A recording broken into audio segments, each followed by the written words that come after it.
ओम नमो भगवते वासुदेवाय। ओम श्री तुलस्यै नमः। नमस्कार श्रद्धालुजनों, आज हम प्रवेश कर रहे हैं एक ऐसे दिव्य अध्याय में जहां भक्ति स्वयं हरित पत्तों में बसती है, जहां एक साधारण सी दिखाई देने वाली वनस्पति संपूर्ण त्रिलोक की कल्याणी बन जाती है। यह कथा है तुलसी देवी की, जिनकी महिमा वेदों, पुराणों और स्वयं भगवान श्री विष्णु के हृदय में अंकित है।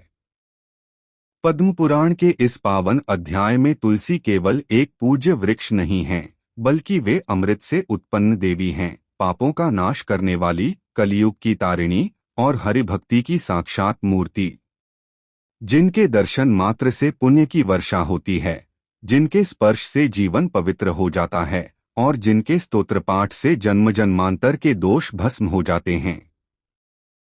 यह अध्याय हमें बताता है कि कैसे तुलसी विष्णु को सर्वाधिक प्रिय हैं, कैसे देवता, ऋषि, सिद्ध और पितर भी उनकी शरण लेते हैं, और कैसे एक भक्त का जीवन तुलसी भक्ति से अभय, ऐश्वर्य और मोक्ष की ओर अग्रसर होता है। इस कथा में हम सुनेंगे गुरु और शिष्यों का पवित्र संवाद, तुलसी स्तोत्र की अलौकिक शक्ति और वे दिव्य प्रसंग जहां राम, कृष्ण, शिव, पार्वती और सीता तक तुलसी से जुड़े दिखाई देते हैं। श्रद्धालुजनों, इस अध्याय का श्रवण केवल कथा सुनना नहीं है, यह एक साधना है। मन को शांत करें, हृदय को श्रद्धा से भरें और यदि संभव हो तो अपने समीप दीप या तुलसी का स्मरण अवश्य करें। अब आइए पद्म पुराण के इस अत्यंत पुण्यमय अध्याय का श्रवण प्रारंभ करें, जहां ब्राह्मणगण अपने गुरु से तुलसी स्तोत्र की याचना करते हैं और जहां से आरंभ होती है तुलसी देवी की अमर महिमा। अब कथा आरंभ होती है। ब्राह्मणों ने कहा, गुरुदेव, हमने आपके मुख से तुलसी के पत्र और पुष्प का शुभ माहात्म्य सुना, जो भगवान श्री विष्णु की बहुत ही प्रिय है। अब हम लोग तुलसी के पुण्यमय स्तोत्र का श्रवण करना चाहते हैं।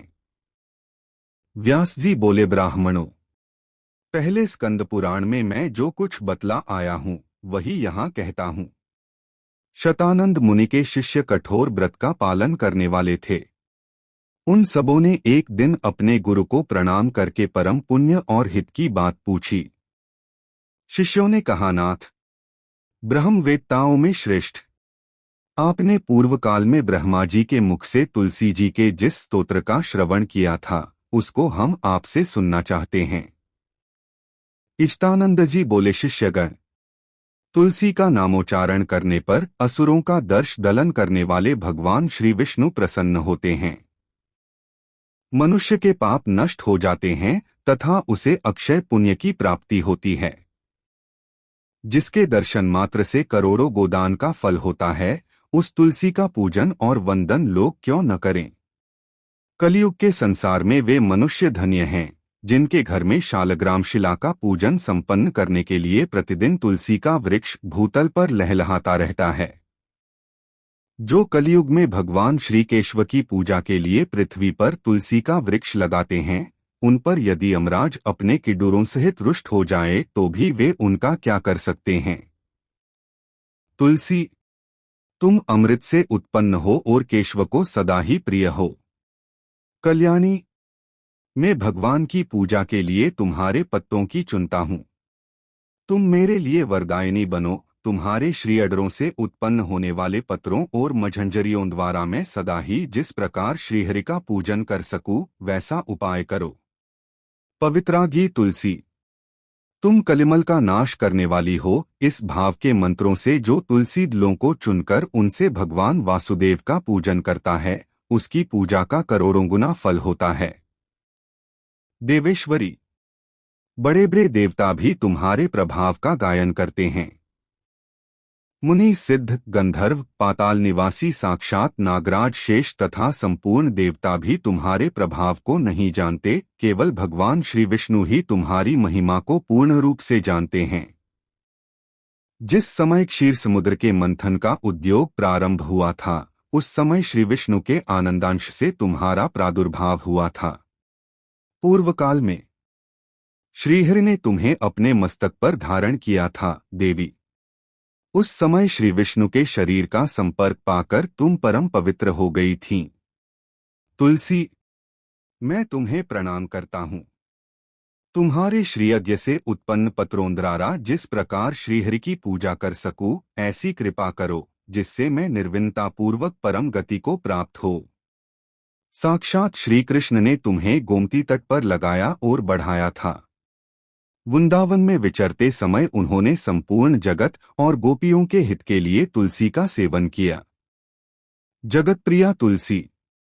पूर्व काल में वशिष्ठ जी के कथनानुसार श्री रामचंद्र जी ने भी राक्षसों का वध करने के उद्देश्य से सरयू के तट पर तुम्हें लगाया था। तुलसी देवी, मैं तुम्हें प्रणाम करता हूँ। श्री रामचंद्र जैसे वियोग हो जाने पर अशोक वाटिका में रहते हुए जनक किशोरी सीता ने तुम्हारा ही ध्यान किया था, जिससे उन्हें पुनः अपने प्रियतम का समागम प्राप्त हुआ।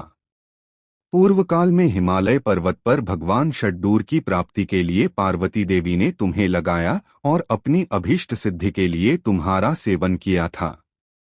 तुलसी देवी, मैं तुम्हें नमस्कार करता हूँ। संपूर्ण देवाड़नाओं और किन्नरों ने भी दुहस्वप्र का नाश करने के लिए नंदन वन में तुम्हारा सेवन किया था। देवी, तुम्हें मेरा नमस्कार है। धर्मारण्य गया में साक्षात पितरों ने तुलसी का सेवन किया था। दंडकारण्य में भगवान श्री रामचंद्र जी ने अपने हित साधन की इच्छा से परम पवित्र तुलसी का वृक्ष लगाया तथा लक्ष्मण और सीता ने भी बड़ी भक्ति के साथ उसे पोसा था। जिस प्रकार शास्त्रों में गडजाजी को त्रिभुवन व्यापिनी कहा गया है, उसी प्रकार तुलसी देवी भी संपूर्ण चराचर जगत में दृष्टिगोचर होती हैं। तुलसी का ग्रहण करके मनुष्य पातकों से मुक्त हो जाता है। और तो और मुनीश्वरों, तुलसी के सेवन से ब्रह्महत्या भी दूर हो जाती है। तुलसी के पत्ते से टपकता हुआ जल जो अपने सिर पर धारण करता है, उसे गडजा, स्नान और 10 गोदान का फल प्राप्त होता है। देवी, मुझ पर प्रसन्न हो। देवेश्वरी, हरिप्रिये, मुझ पर प्रसन्न हो जाओ।